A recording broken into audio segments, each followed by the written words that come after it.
Oi, tudo bem? Aqui é o Slud, seja bem-vindo a mais um vídeo. Hoje nós vamos falar sobre o capítulo 304 do mangá de Boku no Hero Academia. Esse capítulo ele foi bem interessante, a gente teve alguns diálogos muito bons e que foram muito importantes aí para o desenrolar da história, que envolve o Deco e o Anforal. Então a gente vai se aprofundar bastante nesses diálogos. Antes da gente começar, eu já quero pedir para você se inscrever no canal se você não for inscrito, caso você seja novo aqui, e pedir para você ativar o sininho para você não perder nenhuma novidade do canal, nenhum dos vídeos quando eles saírem. Queria te pedir também para você compartilhar esse vídeo com seus amigos, para você ajudar aí a gente expandir a comunidade aí do Slud, né? Os náufragos, como eu carinhosamente chamo vocês.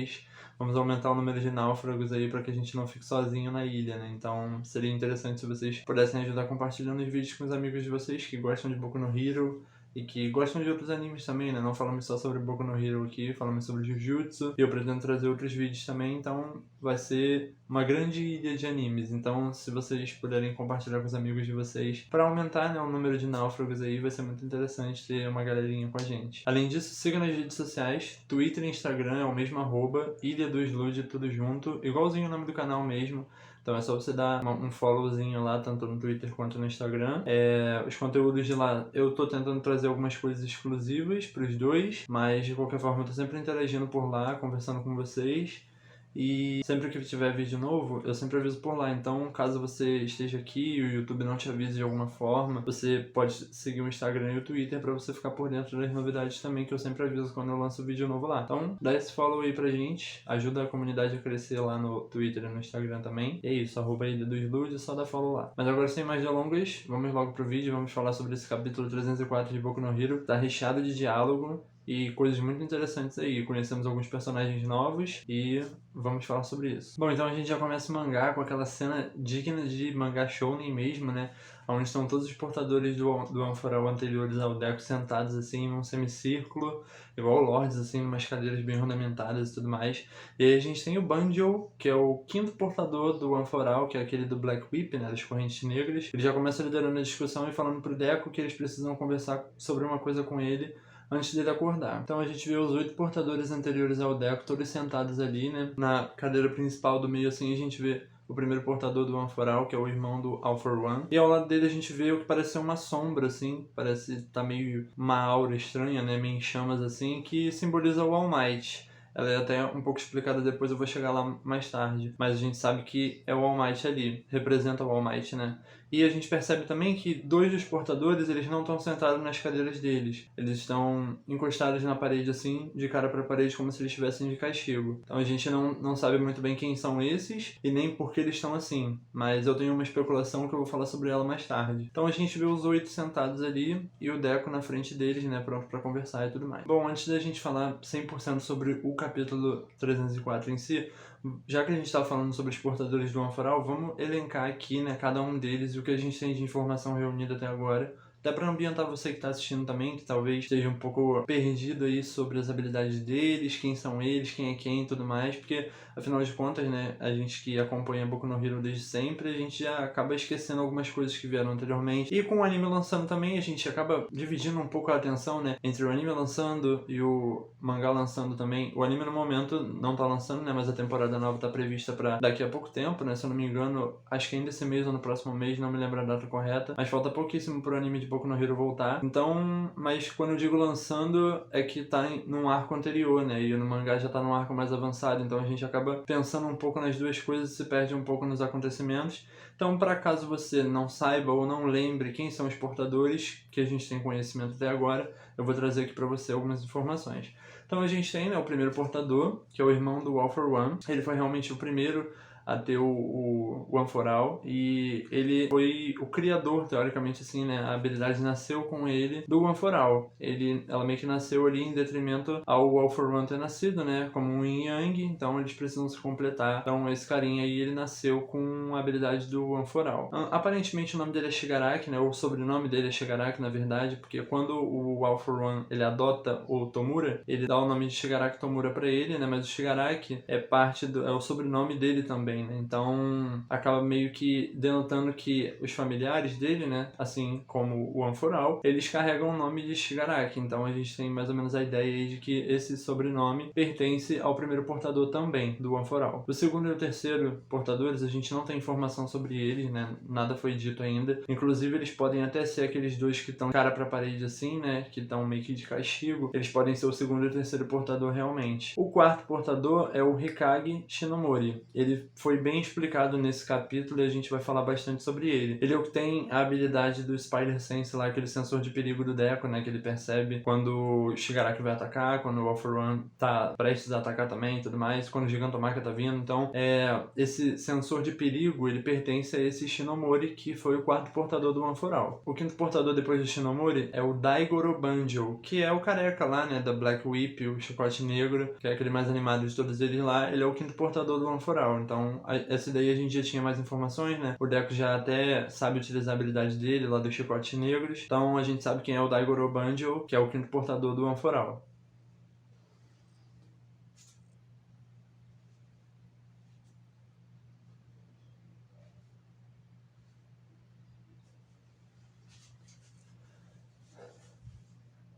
O sexto portador a gente não sabe quem é ele, mas tudo indica que é aquele rapaz sentado que ele até se refere ao Banjo, né? Tem cabelo preto assim, usa uma jaqueta, ele tá sentado junto com eles. Aparentemente ele é o sexto portador do One-For-All e ele é o portador que antecede a Nana Shimura. Nana Shimura, né, que todos conhecemos, a amada e querida Nana Shimura, que foi parceira do Gran Torino, que tem a habilidade de flutuar. Ela também foi a sétima portadora do One-For-All. E, seguinte a ela, a gente tem o All Might, né? Toshinori Yagi, nosso querido All Might, conhecidíssimo, né? Símbolo da paz, herdou o One-For-All e foi o oitavo portador da habilidade. E agora, por último, a gente tem Midori Izuku, né, o nosso querido Deku, que é o nono portador do One-For-All, dessa individualidade. Então, a gente tem os 9 reunidos ali, né? O All Might só em memória, teoricamente, porque ele tá vivo, então ele só tem meio que uma consciência viva dele, né? Meio que uma essência do All Might pra dizer que ele é portador e que ele ainda tá vivo, teoricamente. Então, a gente só tem essa sombra que representa ele ali. Então, com os 9 reunidos, a gente dá início à conversa, onde o Hikage Shinomori, que é o quarto portador, ele toma a frente da conversa para conversar com o Deku e explicar um pouco de como que aconteceu essa ideia do One-For-All com ele e o que exatamente eles querem falar pro Deku. Bom, então agora partindo pro que interessa, vamos falar um pouco sobre o Shinomori, né, e o que ele conversou com o Deku. Então, para começar aí a ambientar vocês, o Shinomori ele começou a conversar com o Deku e explicar sobre a habilidade dele, que é o sensor de perigo, e aí ele fala que tomou um susto, porque aparentemente, pelo que dá a entender do que ele falou, quando o Deku ele passa a utilizar uma habilidade nova, é meio que como se ele estivesse puxando eles do descanso deles, por assim dizer, né, dentro do One-For-All. Então, meio que como se o Deku estivesse acordando eles, principalmente o Shinomori, né, que a habilidade do sensor de perigo, ela foi ativada do nada. O Deku nem sabia que ele tinha essa habilidade, ou que ele poderia ter. Então, ela foi realmente ativada do total nada, total e absoluto nada. E o Shinomori até diz que ele ficou realmente assustado, né, quando a habilidade foi ativada do nada pelo Deku. E aí o Deku até se desculpa com ele e tudo mais. E ele explica que a habilidade dele é esse sensor de perigo. E aí, a conversa vai fluindo e ele pergunta pro Deku se o Deku já sabe qual foi a causa da morte dele e com quantos anos ele morreu. E aí o Deku relembra que nas anotações que o All Might deu pra ele, até haviam algumas informações, né, sobre Hikage Shinomori, que foi o quarto portador do One-For-All, mas a causa da morte dele e a idade com a qual ele morreu, essas informações haviam sido meio que apagadas, né? O Deku diz que elas pareciam estar lá, mas que elas foram apagadas do caderno. Então o Shinomori ele diz que ele morreu de velhice, aos 40 anos. Então o Deku já fica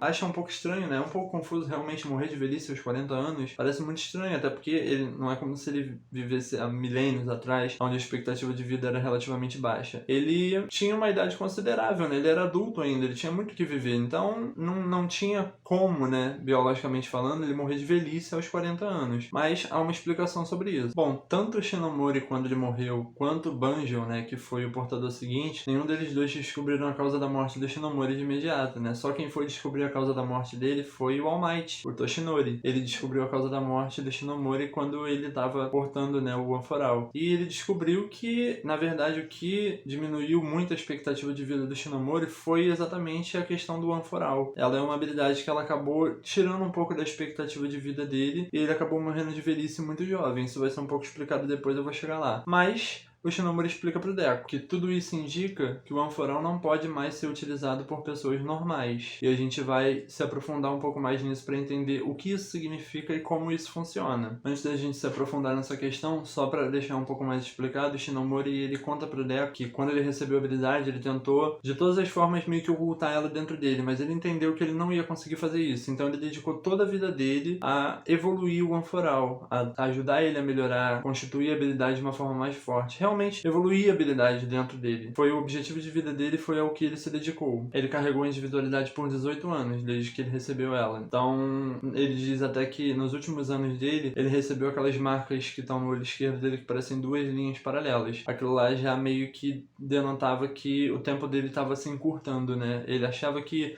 tinha sido por uma questão de, tipo, uma overdose de treinamento, por assim dizer, mas na verdade eram efeitos do Anforal dizendo que o corpo dele estava cansado e que estava na hora dele parar, que ele estava realmente chegando no limite dele. O Shinomura explica pro Deco que o Anforal, ele é uma individualidade que carrega muitas outras individualidades. Então o corpo, ele simplesmente não consegue aguentar toda a pressão de carregar múltiplas individualidades dentro dele. E isso acaba gerando uma morte precoce. E aí o Deco rebate ele dizendo que pode até ter sentido o que ele tá falando, mas é um pouco estranho, porque o All Might conseguiu carregar a habilidade por muito mais tempo que ele. A mesma habilidade, até mais evoluída, na verdade. Porque o All Might é o 8º portador do Anforal, enquanto o Shinomori era o 4º portador. Então já tiveram outros 4 nesse meio até a individualidade chegar no All Might de fato. Então ela já estava até mais poderosa, o que seria mais nocivo à saúde do All Might se fosse o caso, né? Se a consideração do Shinomori fizesse realmente sentido. E o Deco explica pra ele que o All Might conseguiu segurar a habilidade por muito mais tempo, né? Ele ficou 40 anos com o Anforal até ele passar pro Deco. Bom, aqui a gente começa a se aprofundar um pouco mais sobre o que foi dito. O primeiro portador explica pro Deco que eles não tinham muitas informações acerca de como funcionava essa questão do Anforal num corpo que já tinha uma individualidade ou algo do tipo, porque todos os portadores anteriores tinham morrido em combate. Então eles conseguiram transferir o poder, né, a individualidade do Anforal, mas eles morreram no meio do combate. Então não se sabia dizer se o Anforal estava diminuindo a expectativa de vida deles ou não, se poderia causar uma morte precoce ou não, porque eles historicamente morreram novos devido à batalha. Eles estavam em luta, né? Mas essa questão de estar em batalha acabava criando uma defasagem na comunicação deles, porque eles não sabiam qual era a extensão do poder do Anforal, né? Até onde o Anforal poderia ser nocivo à saúde de algum herói ou não. E aí o primeiro portador explica pro Deco que eles souberam informações acerca do All Might, né? E como a individualidade funcionou nele, por meio daquela sombra que está sentada ali do lado do primeiro portador. Aquela sombra do All Might, ela é como se fosse a consciência dele lá dentro. Então essa consciência, ela estava passando informações para eles, para os antigos portadores, de como que o Anforal estava funcionando no corpo do All Might, né? Como as coisas estavam acontecendo ali. O primeiro portador explica que algumas coisas ficaram claras para eles depois da conversa que eles tiveram com o All for One, né? Que o primeiro portador acabou tendo com o All for One, de que pro All for One, a consciência de alguém mora dentro do fator individualidade. Mas o All Might, assim como o Deco, ele não tinha individualidade, então não tinha como a consciência dele morar nesse fator, já que ele não fazia parte dele. Então os portadores, eles passaram a achar que a consciência do All Might, ela estava residindo dentro do Anforal como um todo. Não só do fator individualidade dele, mas do Anforal como um todo mesmo. E isso se corrobora quando o primeiro portador diz que só a partir do segundo portador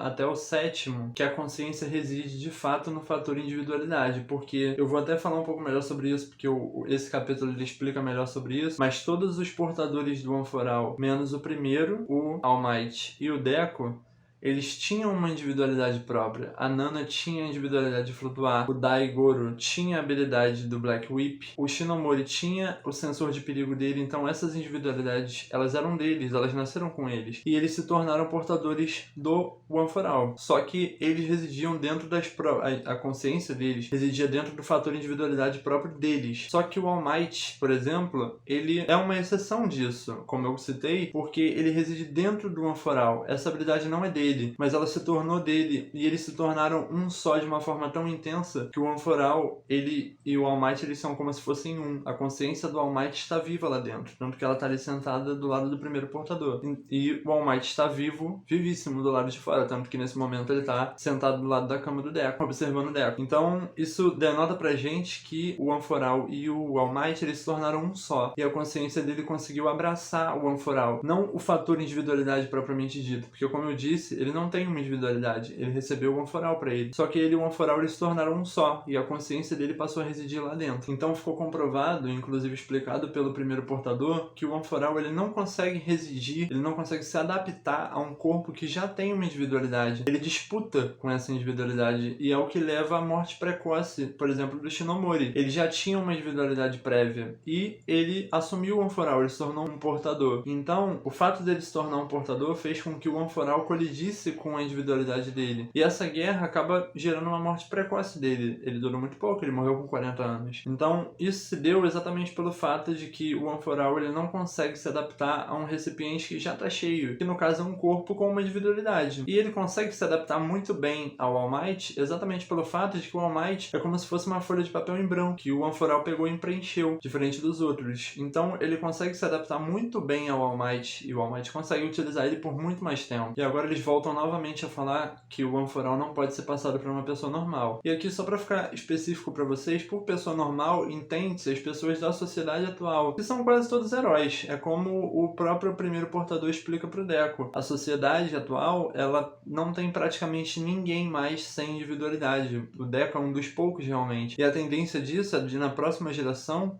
seguinte ao Deco, não ter um novo portador pro One For All, porque já vai ter alguém com individualidade. Todas as pessoas já vão ter individualidade. Na verdade, vai faltar uma pessoa sem individualidade para poder receber o One For All do Deco, para quem o Deco passaria, propriamente dito. Então aqui a gente finaliza o capítulo onde o Banjo diz pro Deco que ele pode ser o último portador do One For All realmente, que pode ser que não tenha mais ninguém para quem passar. Então a chance dele ser o último portador do One For All é realmente muito alta. E aí a Nana finaliza, né, a última cena do mangá dizendo que, por consequência disso, ela pergunta ao Deco se ele é capaz de matar o Shigaraki Tomura. Então o Deco ele toma essa bomba aí, né, da Nana propriamente dito, e a gente acaba aí com o capítulo 304. Então a gente chegou ao fim.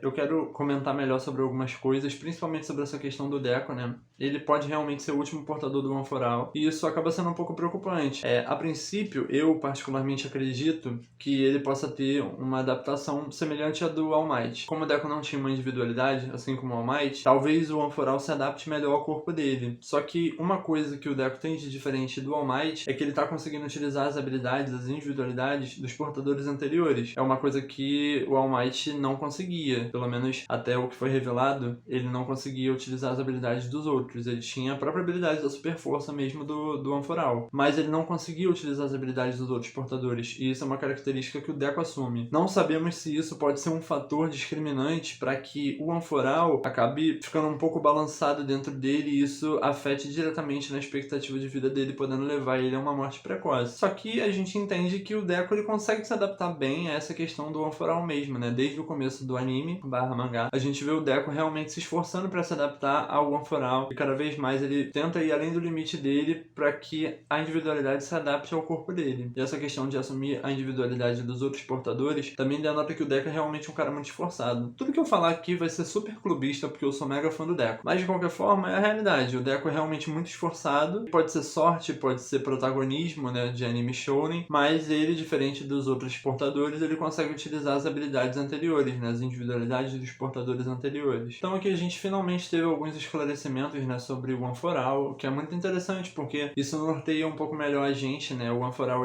ele é uma habilidade muito misteriosa, ainda há muito o que se dizer dele, o que se explorar dele.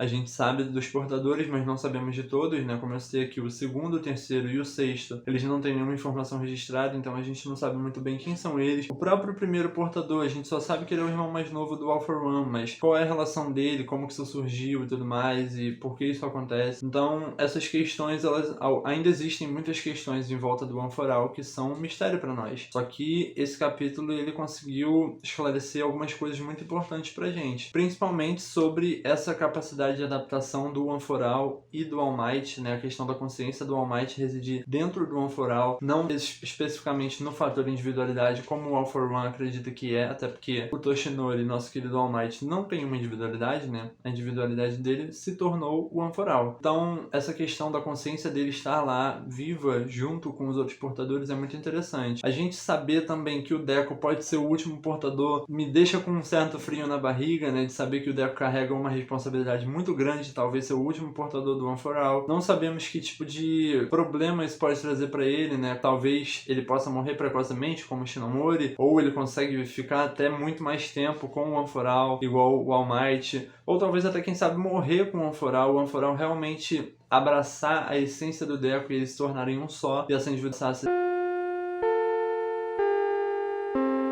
ponto dele morrer e levar ela com ele. Então a gente não sabe. Existem muitas teorias, né? Muito o que pode se pensar, mas felizmente a gente teve alguns esclarecimentos nesse capítulo que é muito bom. A gente teve aqueles dois portadores que estão meio de castigo, né? De cabeça pra parede, assim, eles não estão sentados com o resto dos portadores. E eu li alguns comentários que talvez eles possam ter utilizado a individualidade, né, do One for All para cometer algum mal, alguma maldade. Então isso pode ter mostrado que talvez a forma de punição deles seria como eles foram portadores anteriores, eles não participarem, né, das ações para os portadores atuais e tudo mais, mas isso são especulações, a gente não sabe exatamente se eles realmente fizeram alguma maldade ou se tem alguma outra razão para eles estarem virados para a parede, né, e excluídos dos outros, mas sabemos que 2 deles estão dentro dessa característica, então são 2 portadores que a gente precisa ficar de olho aí, porque talvez tenham informações interessantes com relação a eles, principalmente pelo fato de que, como o próprio primeiro portador citou, do 2º ao 7º, todos eles têm o fator individualidade deles, o que significa que eles têm uma individualidade própria antes do One for All. Então a gente pode pensar também que o 2º e o 3º portador têm uma habilidade, têm uma individualidade. Será que o Deku vai ser capaz de utilizar a individualidade deles também? O Deku ainda não assumiu todas as individualidades para ele controla algumas e descobriu o sensor de perigo recentemente, mas ainda existem muitas habilidades aí dos outros portadores que o Deku ainda não tem nem noção do que são e o que fazem. Então cabe a gente ficar de olho também nesses 2 personagens aí que são bastante misteriosos. Bom, então mal posso esperar para chegar na sexta-feira e conseguir ler logo 305 pra gente ter mais resoluções a respeito do One for All. Ou não, né? Vai que a gente tem uma mudança de áreas aí e começa a falar de outros personagens e outros núcleos, mas eu gostaria que pelo menos esse assunto com relação ao One for All não se estendesse mais tanto, né? Que a gente tivesse mais explicações sobre isso, que eu quero muito que o Deku acorde de verdade. Então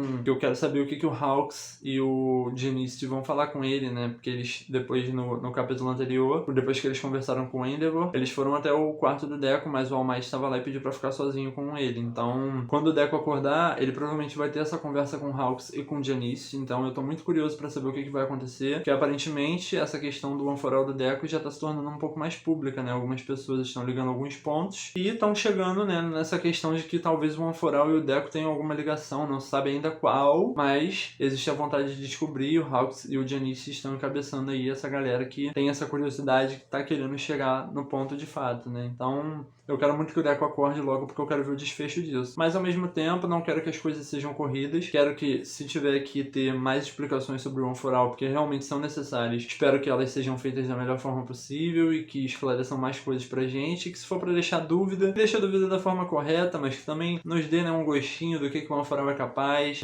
do que pode acontecer com o Deku, né, e todas essas questões. Mas eu gostei muito do capítulo, estou gostando da forma com a qual esse arco está se desenrolando, né? A gente não teve a aparição de outros heróis nesse capítulo, nem dos vilões, então a gente não sabe, né, mas aparentemente os vilões, eles, nessa batida em retirada deles, eles estão se reagrupando, né, pra tentar se repreparar pra guerra e voltar pro campo de batalha, e os heróis igualmente, né, a gente tem muitos heróis feridos, muitos heróis que debandaram, muitos heróis mortos, então até fazer toda essa contagem, todo mundo conseguir se recuperar e a gente rever tudo isso daí, demora um certo tempo, então eu não tenho pressa de como as coisas vão ser feitas. Gosto muito de Boku no Hero, é um dos meus mangás preferidos, então tô satisfeito da forma com a qual as coisas estão indo. E é isso. Se você assistiu até aqui, muito obrigado pelo seu tempo, pela sua audiência, é muito importante pra mim.